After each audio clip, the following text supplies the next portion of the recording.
की काहू ने न पाई था तुलसी के ताल की। ग्रंथ अनमोल है अपूर्व पूर्व ग्रंथन ते, यद्यपि प्रसंग सब मिलत जुलत हैं। प्रेमी बन नाचे जाचे भक्ति सिय राघव की दृग खोली बाचे दृग ही ये के खुलत हैं। चढ़त राजेश रंग चित्त सतसंगति को, मानस पढ़े ते मेले मानस धुलत हैं।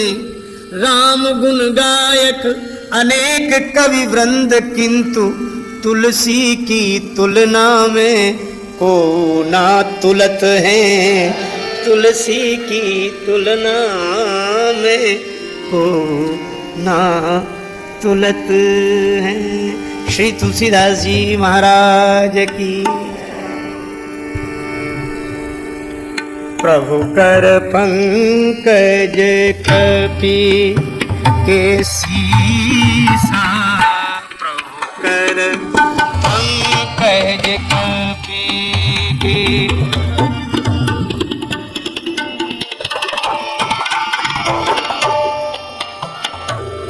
सुमिर सुदशा मगन गौरी सा,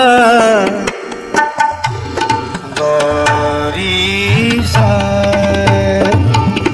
गौरी सा, गौरी सा। प्रभु कर पंकज कपि के सीसा, प्रभु कर पंकज कपि सुमिरी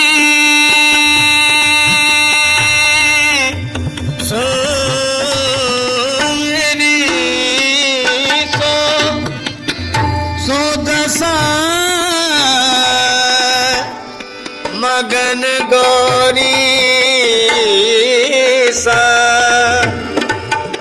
गौरी सा। प्रभु कर पंकज कपि के सीसा, प्रभु कर पंकज कपि के, प्रभु कर पंकज कपि के सीसा, प्रभु कर पंकज कपि। दृश्य बड़ा सुंदर है। भगवान श्री राघवेंद्र अपना कर कमल श्री हनुमान जी के माथे पर रखे हुए हैं। हनुमान जी के सिर पर श्री राम जी का कर कमल है और उस भाव दशा का स्मरण करके भगवान शंकर आनंदित हैं, प्रसन्न हो रहे हैं। राम जी का कर कमल है, हनुमान जी के सिर पर प्रसन्न हो रहे हैं भगवान शंकर। क्यों? एक जगह श्री हनुमान चालीसा का पाठ हो रहा था। सभी भक्त बड़े प्रेम से प्रमुदित मन से पाठ कर रहे थे। एक महात्मा बैठे थे। जब श्री हनुमान चालीसा की यह पंक्ति आई, शंकर सुवन केशरी नंदन, शंकर सुवन केशरी नंदन। एक महात्मा जो बड़े प्रेम से सुन रहे थे अचानक बोल पड़े, बंद करो बंद करो, यह शुद्ध पाठ मत करो। सभी लोग चौंक गए।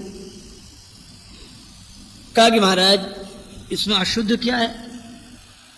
शंकर सुवन केशरी नंदन लिखा है, वही हम पढ़ रहे हैं। जो लिखा है वही तो हम पढ़ेंगे।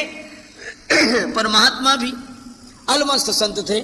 कबीरदास जी की शैली में बोले, तू कहता कागज की लेखी, मैं कहता आंखन की देखी। लिखा रहने थे जो लिखा है, पर ये शुद्ध पाठ नहीं है। अच्छा महाराज तो आप बताओ।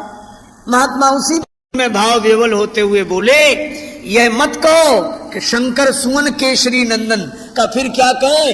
तो महात्मा बोले यह कहो, शंकर सुवन केशरी नंदन,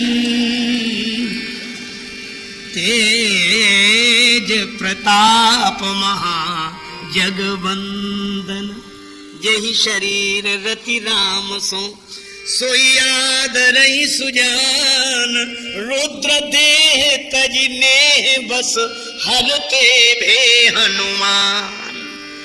महादेव ही महावीर के रूप में काशी से ही कीश बनकर आ गए, पुरारी ही पवन कुमार बनकर आ गए। इसलिए पवन कुमार के सिर पर भगवान का हाथ, तो आनंद की अनुभूति कर रहे हैं विश्वनाथ भगवान शिव। सुमिर सुदशा मगन गौरीशा, यही कही है। श्री हनुमान जी में ऐसी क्या विशेषता है जिस पर भगवान प्रसन्न हो गए और हनुमान जी के सिर पर अपना कर कमल रख दिया। तो हम लोग श्री हनुमान जी की उस यात्रा को देखें जिस यात्रा में प्रभु ने उन्हें भेजा।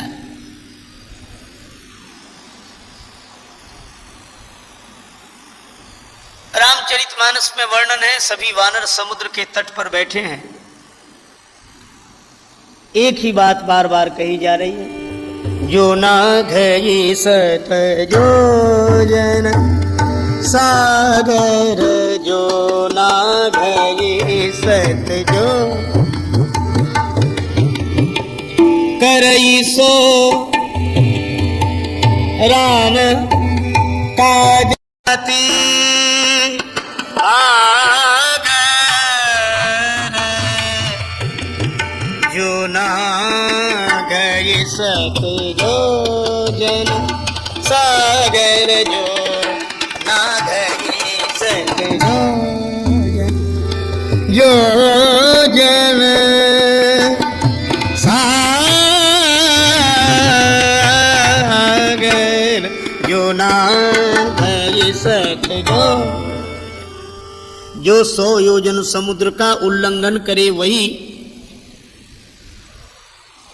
सुमति समर्थ व्यक्ति श्री राम जी का कार्य कर सकेगा। अब अपने अपने बल का सबने वर्णन किया।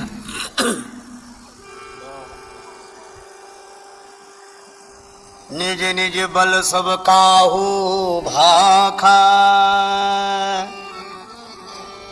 पर पार जाई कर संशय राखा। अपने अपने बल का सबने वर्णन किया, पर समुद्र पार जाने में उनके मन में संशय रहा। और कितना बढ़िया संकेत है कि सागर पार करना है, और सागर को अगर भाव सागर मान लें तो संकेत यह है कि बंदरों ने अपने अपने बल का वर्णन किया पर सागर पार करने में असमर्थता व्यक्त की, और उपदेश यह मिला कि अपने बल पर कोई भी भाव सागर से पार नहीं जा सकता। सभी अपने अपने बल का वर्णन कर रहे थे। बंदरों ने सोचा ज्यादा से ज्यादा बताओ, कोई प्रतियोगिता तो होनी नहीं है, बस 100 योजन से कम रहे। एक बंदर बोला कि हम 10 योजन जा सकते हैं, तो दूसरा बोला 10 योजन तक तो हम ही चले जाएंगे। तो जामवंत जी बड़े चतुर वयोवृद्ध हैं, जामवंत जी ने मन में सोचा कि जब ज्यादा ही बताना है तो 10 क्यों बताओ, 10 कम करो, 90 योजन बताओ। बोले हम 90 योजन जा सकते हैं। तो अंगद जी को प्रेरणा मिली, तो अंगद जी ने सोचा कि 10 तो और बढ़ना चाहिए। तो अंगद कही जाऊं मैं पारा, अंगद जी बोले मैं पार जा रहा हूं, पार जा रहा हूं, पार जा रहा हूं। सभी बानर बोले राम जी की जय हो, जय हो, जय हो। कार्य बन गया, अंगद जी पार जा रहे हैं, अंगद जी पार जा रहे हैं। अंगद जी बोले ठहरो, पहले पूरी बात तो सुनो। हम पार चले तो जाएंगे पर लौटने का कोई ठिकाना नहीं है। जी ये संशय का जो फिर दीवार है। मैंने कहीं सुना था कि एक बार एक तालाब बड़ा गहरा पर उसका जल बड़ा निर्मल, स्नान करने वाले लोग किनारे बैठकर स्नान कर रहे थे। घाट पर तैराक लोग तालाब में कूदकर स्नान कर रहे थे। तभी एक बालक, जिस बेचारे को तैरना नहीं आता था, पांव फिसला, तालाब में गिर गया। अब वो बेचारा डूबे फिर ऊपर आए, डूबे फिर, अब चारों तरफ लोग इकट्ठे हो गए, हल्ला मचाने लगे, अरे राम राम राम राम, बुरा हो रहा है, बेचारे बालक का प्राण जा रहा है, कोई तो बचाओ, देखो बेचारा मरा जा रहा है, कोई तो बचाओ। शोर तो बहुत मचाए पर तालाब में कूदने को कोई तैयार नहीं। और यही होता है। एक शायर ने तो लिखा कि साहिल के तमाशाई, तट पर बैठकर तमाशा देखने वाले, साहिल के तमाशाई हर डूबने वाले पर अफसोस तो करते हैं, इमदाद नहीं करते हैं। अफसोस सब कर, बेचारा डूबा जा रहा है, कोई तो बचाओ, कोई तो बचाओ, पर कोई उसे निकालने के लिए तैयार नहीं। तब तक एक नौजवान किसी तरह तालाब में गिरा, उसे 2-4 डुबकियां लगी और उसने बालक का हाथ पकड़ा, किनारे ले आया। लोगों ने कहा, वाह बहादुर, तूने नौजवानों की लाज रखी। किसी ने कहा इसको फूल माला पहनाओ, कोई बोला इसका स्वागत समारोह करो, किसी ने कहा इसकी शोभा यात्रा निकालो। वो आदमी बोला ये सब बाद में करना, पहले ये बताओ हमको धक्का किस आदमी ने मारा था।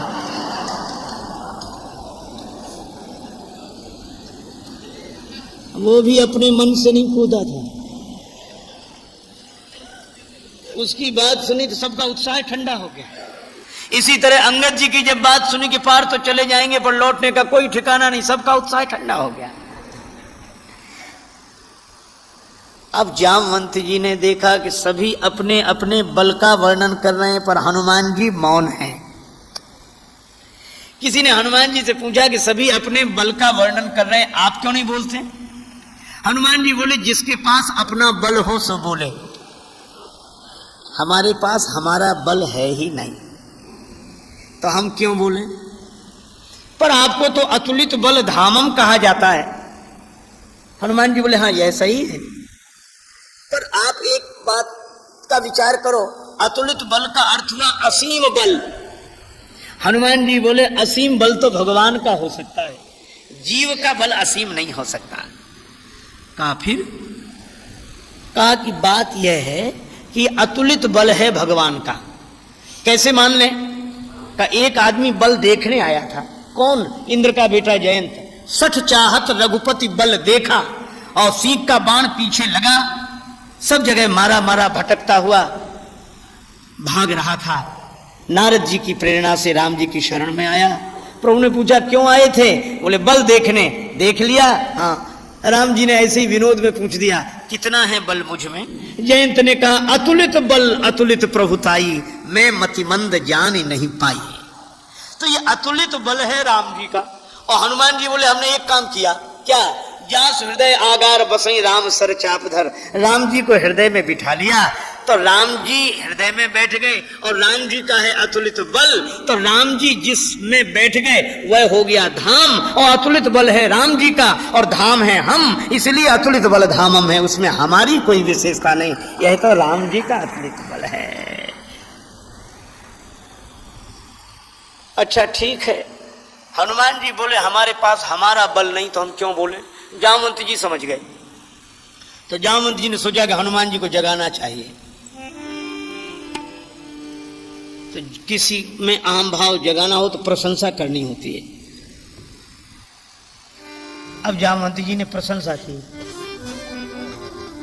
कही रीछ पति सुनो हनुमाना, कह राधे राधे राधे। कीर्तन करते हुए जा रहे अकेले। जमुना जी का तट आ गया तो भी राधे श्याम। उसने जमुना जल में चरण रखा, राधे श्याम। चरण जल में डूबा नहीं तो दूसरा चरण भी रख दिया, राधे श्याम। अब और कुछ नहीं बोलती थी, चरण रखती जाए, राधे श्याम राधे श्याम राधे श्याम राधे श्याम। एक चरण रखे राधे श्याम, दूसरा चरण रखे राधे श्याम, राधे श्याम राधे श्याम राधे श्याम करते हुए जमुना जी पार कर गए।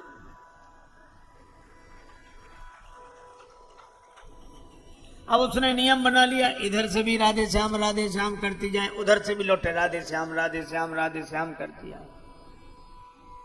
4 पैसे बचने लगे उसे। 2 महीने बीते, कुछ पैसे इकट्ठे हो गए। उसने सोचा जिन गुरुदेव ने इतना सुंदर मंत्र दिया है उन गुरुजी का घर में बुलाकर पूजन करना चाहिए। गुरुजी को तलाशते हुए उनके घर पर पहुंची। व्यास जी के चरणों में प्रणाम करके कहा, महाराज कल हमारे यहां आपका निमंत्रण। व्यास जी बोले, जरूर चलूंगा।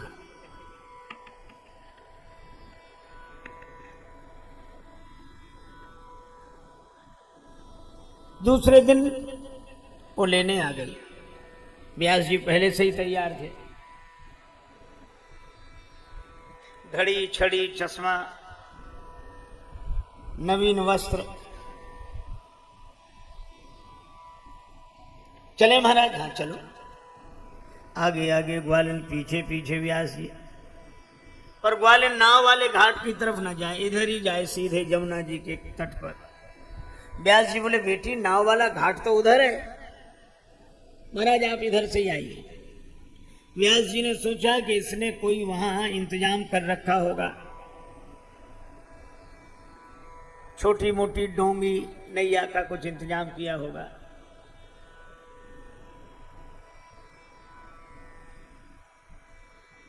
अब वहां पहुंचे तो न नाव न नाविक।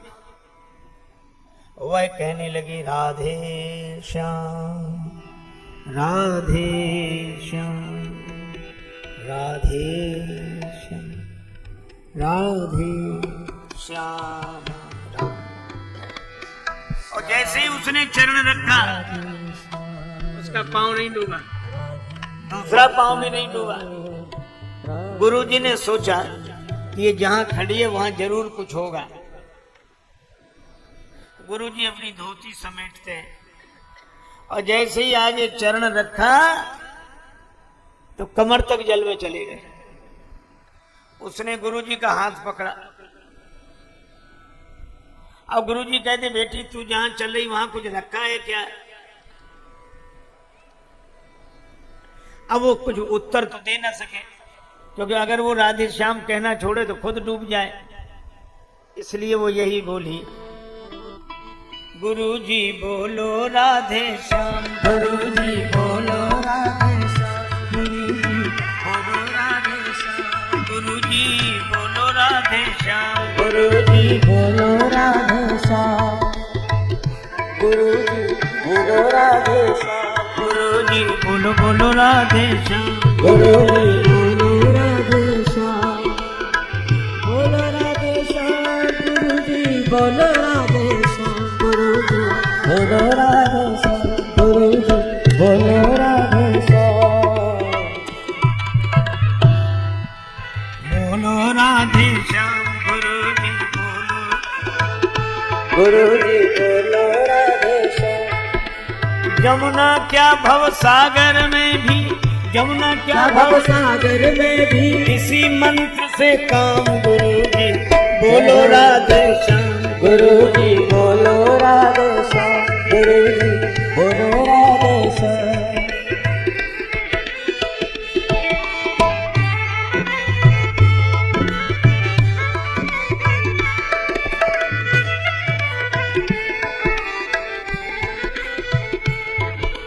पार जाऊं जमुना मैया के, पार जाऊं जमुना मैया के, रोज सवेरे शाम, गुरुजी गुरुजी बोलो राधे श्याम, गुरुजी बोलो राधे श्याम। अब वो आगे आगे बढ़े, पीछे पंडित जी डुबकियां लगाते हुए, वो हाथ न छोड़े। उनको बार बार डुबकी लगे, उनको लगे कि ये पानी पर चल रही है, मुझे डुबकी लग रही है।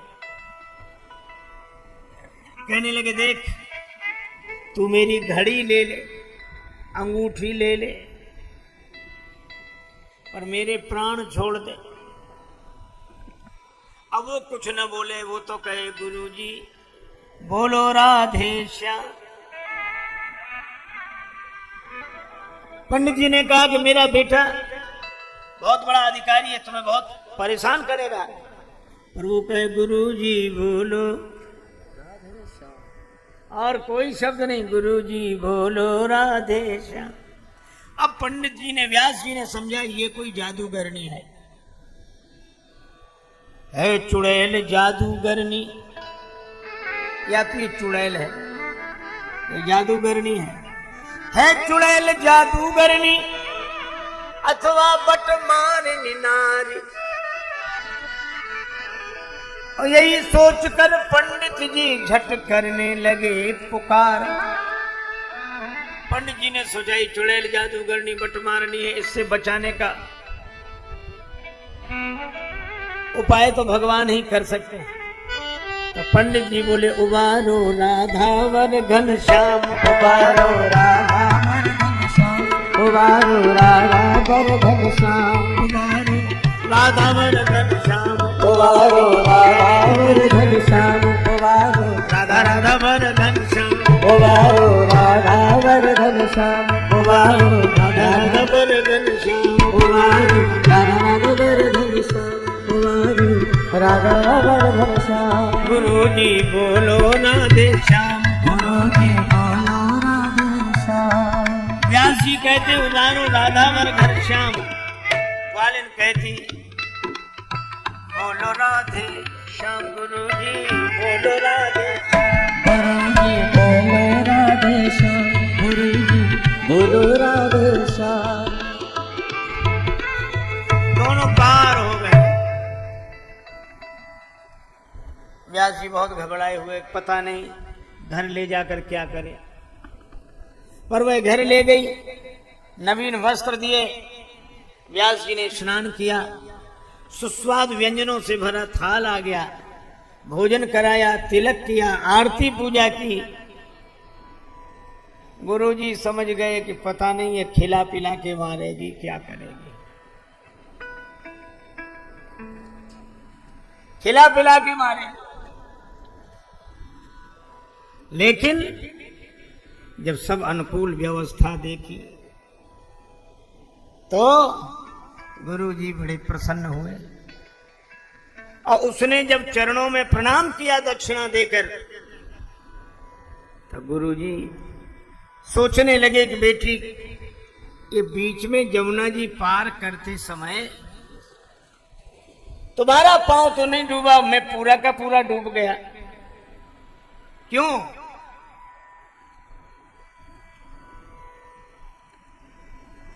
ग्वालिन ने कहा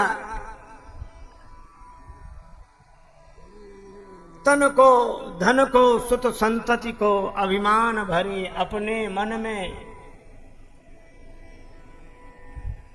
यदि प्रीत प्रतीत करे प्रभु सो, तो नर क्यों न विनीत तरे छिन में।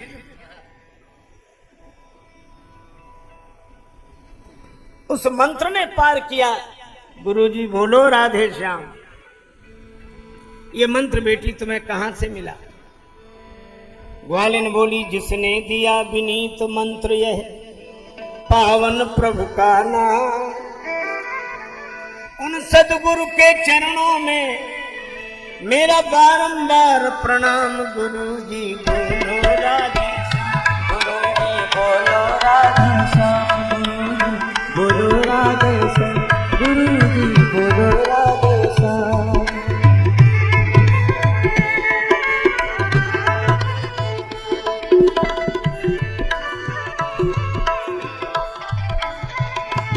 गुरु जी बोलो बोलो बोलो राधे श्याम, गुरु जी बोलो राधे श्याम, गुरु जी बोलो राधे श्याम, गुरु जी बोलो बोलो राधे श्याम, गुरु जी बोलो बोलो राधे श्याम। व्यास जी के चरणों में प्रणाम करके बोली, जिसने इतना पावन मंत्र दिया, जो जमुना जी से पार करता है वह भवसागर से भी पार करेगा। मैं गुरुदेव के चरणों में प्रणाम करती हूँ। व्यास जी के नेत्रों से आंसू बरसने लगे। व्यास जी ने कहा कि मैं तो लोगों से कहता रहा भगवान का नाम लो, भवसागर से पार जाओगे, पर मैंने कभी नाम इस विश्वास से लिया नहीं। पर धन्य है देवी, तूने मुझे भगवान नाम आधार दे दिया, विश्वास मिल गया। यह है भगवान नाम की महिमा। तो भगवान की माया से बचने का उपाय, तुम पुनि राम राम दिन राति, तुम पुनि राम दिन राति, सादर जपहु आनंद आरती, सादर जपहु आनंद आरती, सादर जपहु आनंद आरती। चुपति सुन का चुप साधे, रहा बलवाना बलवाना,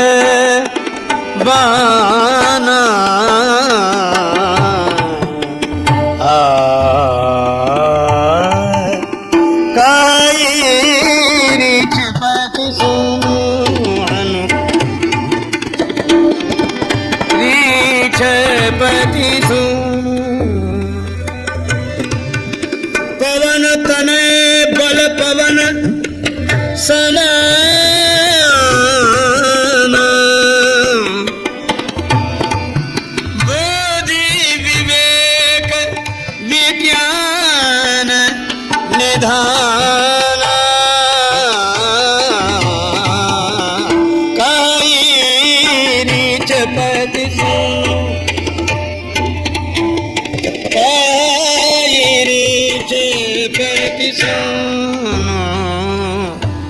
यमंत जी बोले, हनुमान जी आप तो बलवान हैं और बलवान होकर मौन बैठे हो।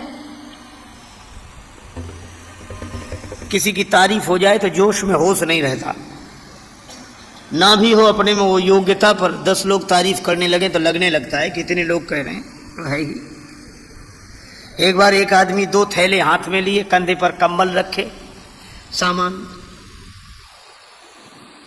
रेलगाड़ी चल दी प्लेटफार्म पर। रेलगाड़ी को चलते उसने देखा तो ऐसे लोगों ने कहा कि वाह बहादुर, तुम तो बहादुर हो, पहलवान हो, आ जाओ दौड़ कर आ जाओ। उसने दौड़ लगाई, बैठ गया डिब्बे में, सामान रख लिया, लेकिन रेल के डिब्बे में बैठा तो उदास। तो लोगों ने पूछा तुम्हारी रेलगाड़ी छूट रही थी और मिल गई, अब क्यों उदास हो?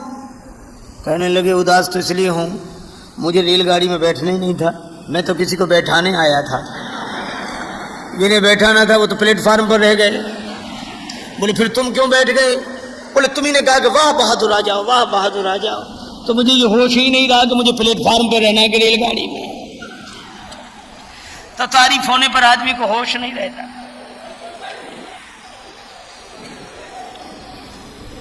प्रशंसा की मदिरा किसे उन्मत्त नहीं कर देती, होश नहीं रहता। पर हनुमान जी की खूब प्रशंसा की गई, उनको कोई अंतर नहीं पड़ा। क्यों? प्रशंसा सुनकर उन्मत्त वे होते हैं जिनके हृदय में अभिमान बैठा होता है, लेकिन जिनके हृदय में भगवान बैठे हों वे प्रशंसा सुनकर उन्मत्त नहीं होते। हनुमान जी की प्रशंसा की, आप बड़े बलवान हो, हनुमान जी नहीं उठे। सोचा प्रशंसा कम हुई, कहा आप ही बलवान नहीं, आपके पिता पवन बड़े बलवान और आप भी पवन पुत्र हैं, तो उन्हीं की तरह बलवान है, बुद्धि विवेक विज्ञान के धाम हैं। हनुमान जी नहीं बोले। देखो क्यों नहीं बोले? सीधी बात है, जो जिस कमरे में सो रहा हो उसी कमरे की कुंडी खटखटाओ दरवाजे की तो आदमी जागेगा, और उस कमरे में है ही नहीं तो जागे कैसे? तो हनुमान जी न तो देह भाव के कमरे में है कि जो प्रशंसा की कुंडी खटखटाने से जाग जाए, और न गेह भाव में है जो पूर्वजों की प्रशंसा करने से जाग जाए। हनुमान जी न देह भाव में रहते हैं, हनुमान जी न गेह भाव में रहते हैं, हनुमान जी तो सदा राम जी के नेह भाव में रहते हैं। इसलिए देह गेह की प्रशंसा करने से हनुमान जी नहीं जागे। तब जामवंत जी को एक उपाय सूझा। मालूम क्या बोले वे? राम काज लगी अवतारा, राम काज लगी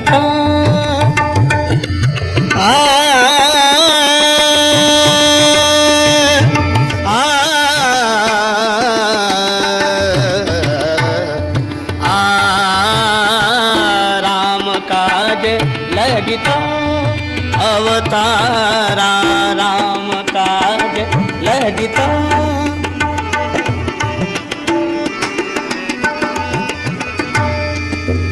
और हनुमान जी ने जैसे ही राम काज की बात सुनी वैसे ही सुनतई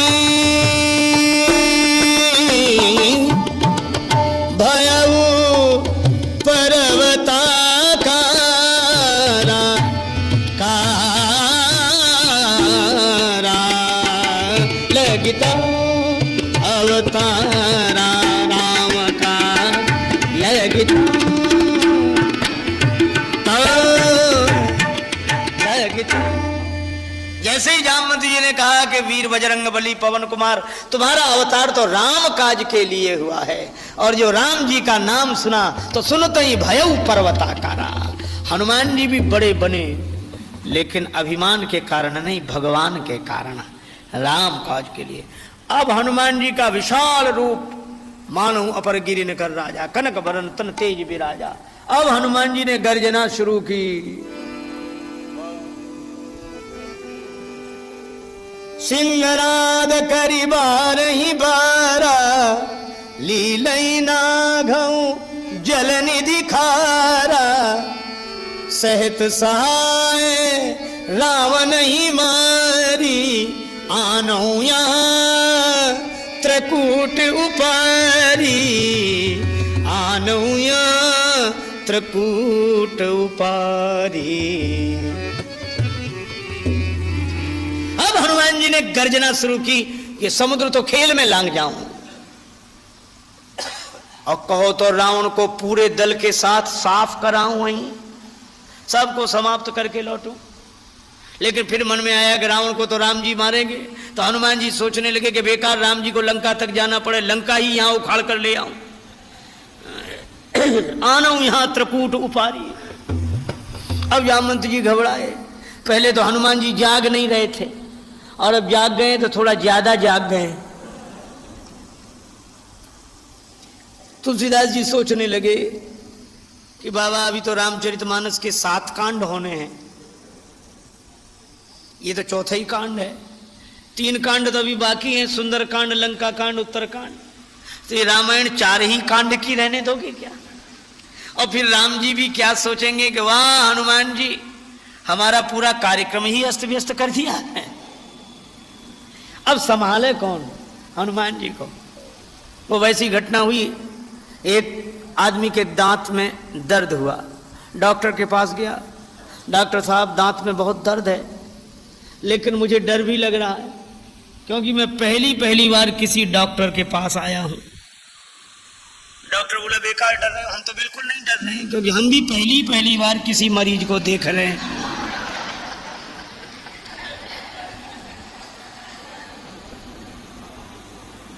तो क्या करोगे? दांत को निकाल देते, दांत को उखाड़ कर फेंको, परेशान करता है, दर्द होता है तो वो तो ठीक है, लेकिन बड़ा दर्द होगा, शायद उस समय शून्य करने की व्यवस्था न रही हो। तो डॉक्टर ने कहा कि थोड़ा कष्ट तो होगा पर सहन कर लेना, तो ये जो अपार कष्ट हो रहा है इससे तो मुक्ति मिलेगी। बोला हिम्मत नहीं होती।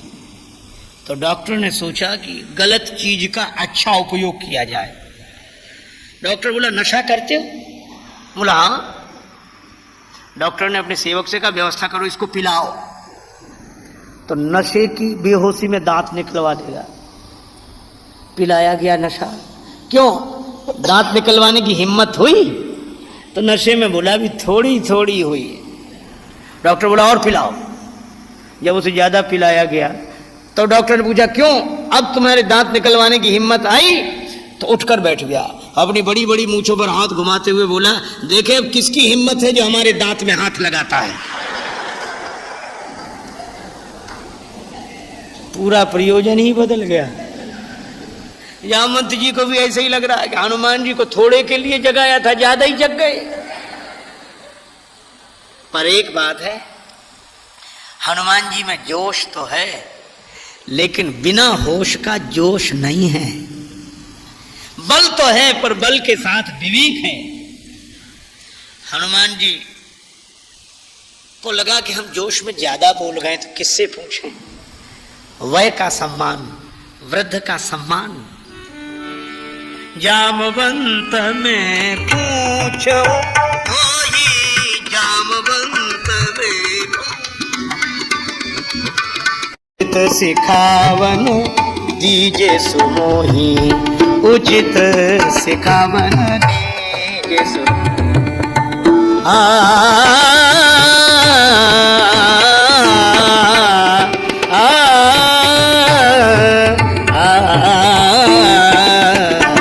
मैं पूछूं तो ही जामवंत में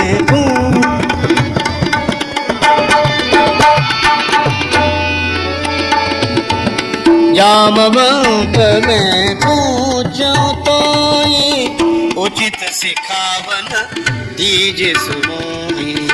जामवंत में पूछूं मैं। हनुमान जी ने जामवंत जी से कहा कि मैं आपसे पूछ रहा हूं, मुझे उचित शिक्षा दीजिए। महाराज मनु ने कहा, अभिवादनशीलस्य नित्यं वृद्धोपि सेविना चत्वारि तस्य वर्धन्ति आयुर्विद्या यशो बलम। जो अभिवादनशील होकर विनम्रता के भाव से अपने से बड़ों का सम्मान करता है, प्रणाम करता है, उसके जीवन में 4 चीजें बढ़ती हैं, आयु, विद्या, यश और बल। देखो, निश्चित वय का सम्मान होना चाहिए। हनुमान जी के चरित्र से यह शिक्षा लेनी चाहिए। एक कहानी मैंने सुनी थी, किसी गांव में आग लग गई, सभी भाग गए। आग लगे तो ठहरे कौन? पर 2 उस आग में जलने के लिए मजबूर थे, एक अंधा, एक लंगड़ा। अंधा भाग सकता था, पर वो भागता ही उधर था जिधर आग लगी थी, और लंगड़े को दिखाई देता था कि आग लगी है, पर वह भाग नहीं सकता था। ये कहानी कोई नई नहीं है, आप सभी जानते होंगे। तो अंधे से लंगड़े ने कहा, ठहर भाई, एक काम करो, तुम अपने कंधे पर हमें बिठा लो, आंख हमारी, पांव तुम्हारे, तो दोनों आग से बच जाएंगे। और यह कहानी मानो संदेश यह देती है कि आज भी चारों तरफ अशांति की, अनाचार की, अत्याचार की आग लगी है। 2 आज भी जलने के लिए मजबूर हैं, एक अंधा और एक लंगड़ा। कौन अंधा और लंगड़ा? कौन? एक तो अंधी जवानी और लंगड़ा बुढ़ापा। जवानी में शक्ति तो है, पर वह अंधी है, वह भागती उधर जिधर आग लगी। बुढ़ापे की आंख तो है, पर वह भाग नहीं सकता। मुझे लगता है कि अगर यह अंधी जवानी लंगड़े बुढ़ापे को अपने कंधे पर बिठा ले, आंख बूढ़े की हो और पांव नौजवान के हो, तो आज भी इस आग से बचा जा सकता है, इसमें कोई संदेह नहीं। युवक का जोश और वृद्ध का होश दोनों मिल जाए, युवक का उत्साह और वृद्ध का अनुभव दोनों मिल जाए, तो सामाजिक समस्याओं का समाधान आज भी हो सकता है। हनुमान जी का चरित्र यही उपदेश देता है। हनुमान जी जामवंत जी से कहते हैं, उचित सिखावन दीजिए से मोहि, आप हमें उचित शिक्षा दीजिए कि हमें कितना करना है। जामवंत जी डरते हुए बोले, कितना नहीं, इतना करहु तात तुम जाई।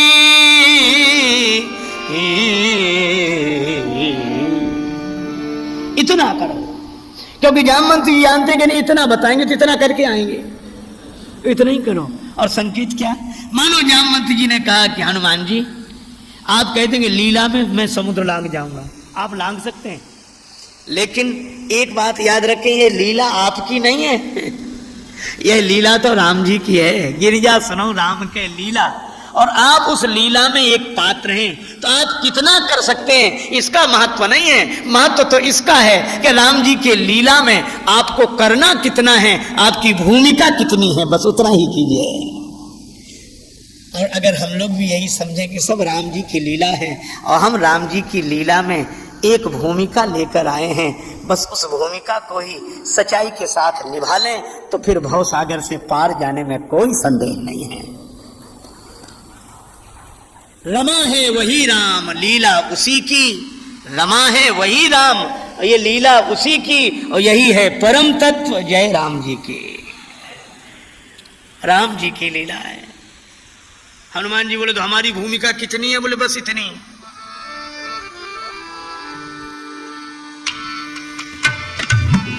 सीतई देखी कहूँ सुधि आई, सीतई देखी कहूँ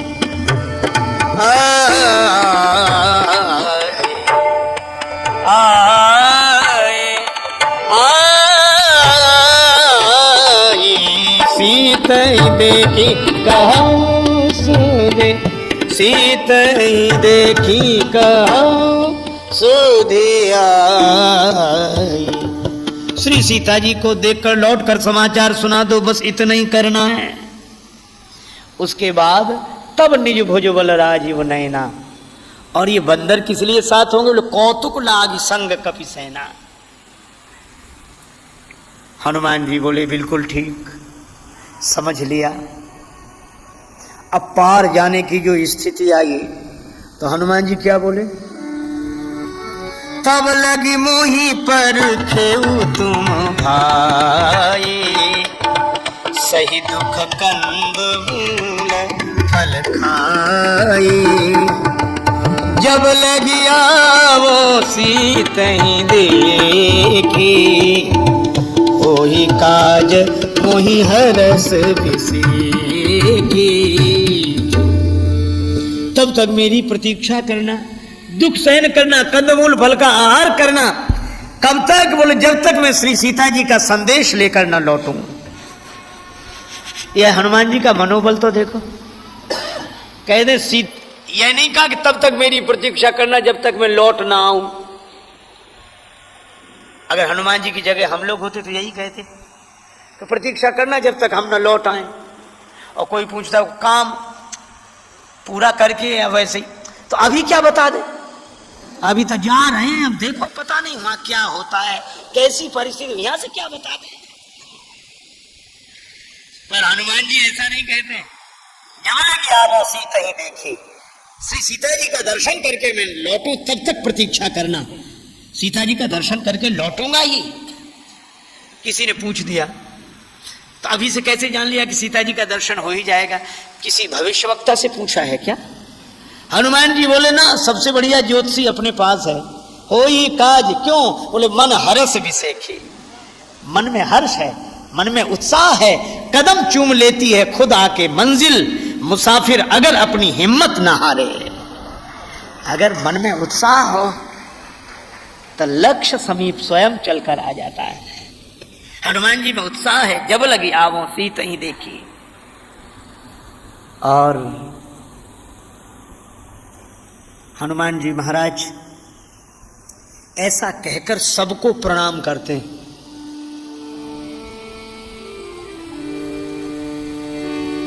अस कही नाई सबनी को माथा, अस कही नाई सबनी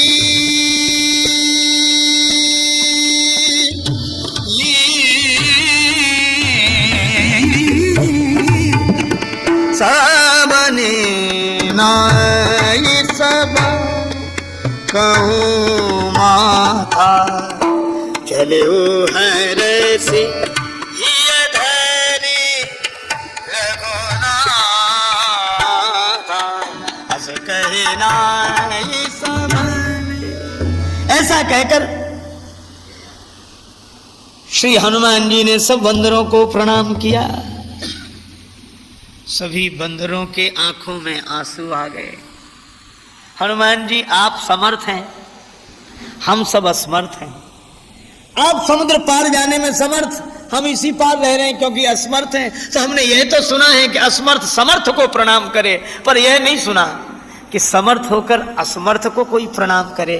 पर आज देख रहे हैं आप समर्थ होकर हम असमर्थों को प्रणाम कर रहे हैं। हनुमान जी ने जो बात कही वो बड़ी अद्भुत। हनुमान जी ने कहा कि ना तो मैं समर्थ हूं और ना आप असमर्थ। यह तो राम जी की लीला है।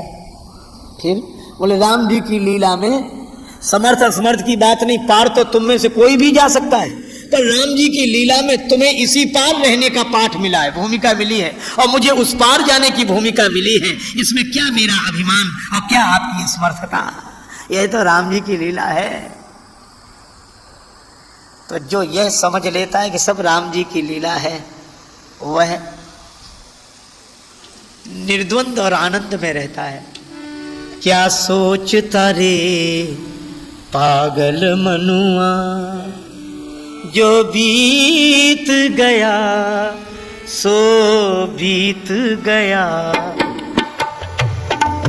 इस झूठे खेल में मूल्य ही क्या, कोई हार गया कोई जीत गया।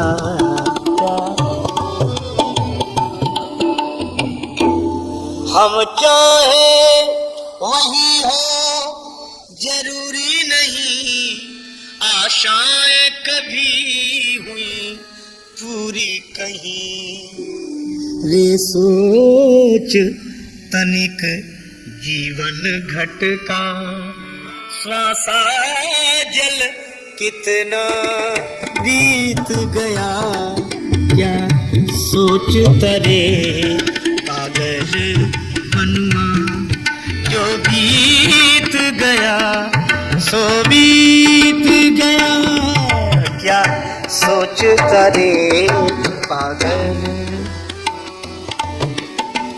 फिर प्रभु प्रेम पीयूष पिया जिसने, परहित हित जामा लिया जिसने, जीवन है वही जो जन जन के, मृदु अधरों का बन गीत गया, क्या सोच तरे पागल मनुआ। जब सूर्य सा साथी मिलता है राजेश, कमल तब खिलता है, हर सांझ को कहता है पंकज, सांझ सांझ सांझ,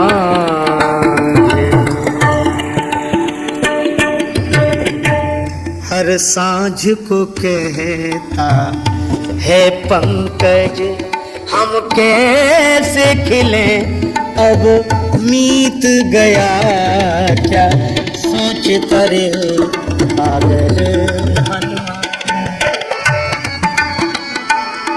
सो बीत गया।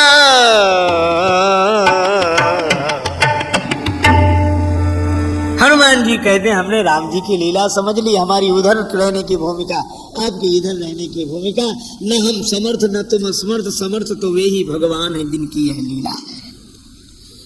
बोलो, नहीं तो समुद्र पार जा नहीं पा रहे थे बंदर, हनुमान जी जा रहे थे। अगर हनुमान जी की जगह हम होते तो हम ही सबसे कहते चलो प्रणाम करो, तो कोई नहीं जा सके, हम गए। हम पता नहीं आदमी अपने हम को क्या समझता है। एक सज्जन को हमने कहते सुना, बड़ी नाराज थी किसी दूसरे पर, डांट कर किसी से कहा, हमसे कहा, हमसे हमसे बात करो, हम ना हो मानो बम हो गया, क्या है हम, जाने कितने मर गए हम करके, हम तुलसीदास जी कहते हैं कि हम ही नहीं कर रहे हैं, रावण जैसे हम के मर गए। सहस बाहु दस बदन आदि न बचे न काल बलीते, हम करी धन धाम समारे, अंत चले उठ रीते, मन पछतई है अवसर बीते। हम तुम क्या कितने महारथी इस जग में आकर चले गए, जो जाने को तैयार न थे, पछता पछता कर चले गए। ये हमसे एक मिलता जुलता उर्दू का शब्द बहम, जिनको बहम होता है वही हम करते हैं। कुछ नहीं है, काहे का हम।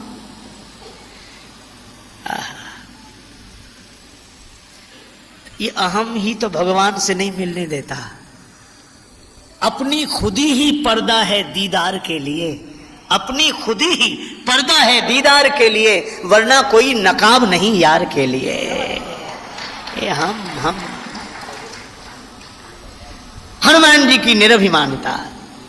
तो पहली बात उत्साह, दूसरी बात निरभिमानता के कारण वय का सम्मान और अनुभवी के अनुभव से लाभ लेना। तीसरी बात चले वो हरस ही ये धरि रघुनाथा, हृदय में रघुनाथ जी को रखकर चले। हर्षित होते जा रहे हैं। हनुमान जी बोले हमें जानकी जी का दर्शन होगा। क्यों? बोले हम हर्षित होते हुए जा रहे हैं। हो ये काज मोह हर्ष विषेखी। तो हर्षित होते जा रहे तो जानकी जी मिलेंगी। क्यों? हनुमान जी बोले इसलिए क्योंकि राम जी हर्षित होते हुए ही गए थे। अयोध्या से चले पुरुष सिंह दो वीर, हर्ष चले मुनि भय हरन। विश्वामित्र जी के आश्रम से चले तो हर्ष चले मुनिवर के साथा, और गंगा स्नान के बाद हर्ष चले मुनि वृंद सहाया।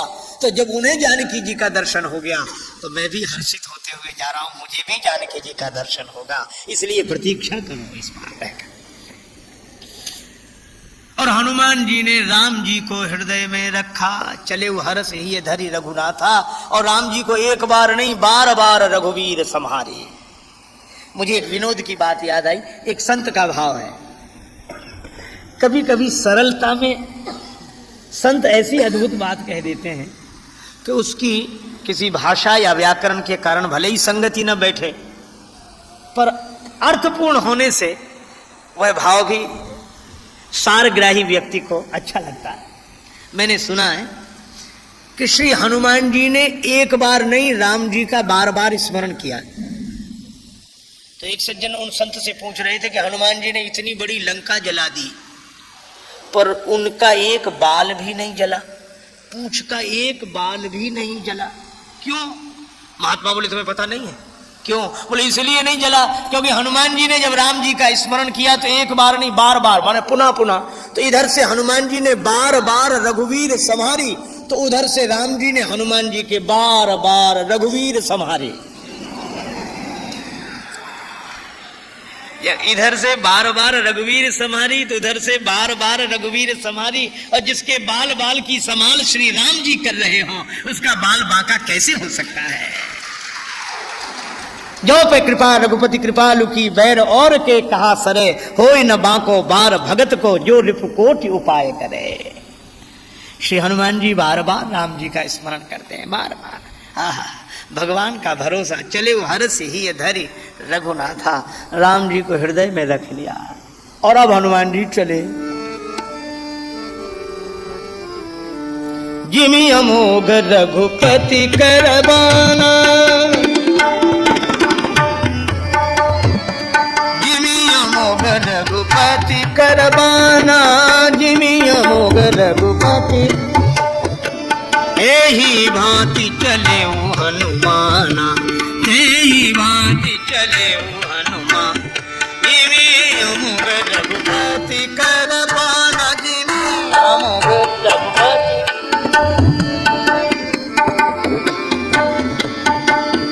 एही भांति चले हनुमाना, जिमि अमोघ रघुपति करे, जिमि अमोघ रघुपति करे, जिमि अमोघ रघुपति करबाना।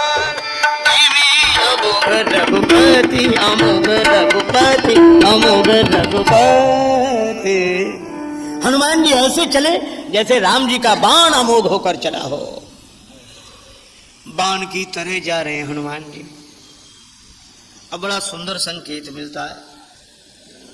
समुद्र ने मैनाक पर्वत से कहा, मैनाक स्वर्ण पर्वत है। हनुमान जी जा रहे हैं, जानते हो ये पवन पुत्र हैं।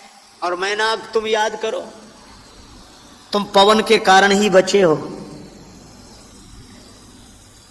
पौराणिक आख्यान है कि इन पर्वतों के पंख होते थे पुराने जमाने में। आप कल्पना करो, पर्वतों के पंख हों तो कितनी भयावह स्थिति निर्मित होती होगी। कब किस पर्वत का उड़ने का मन हो जाए, पंख है।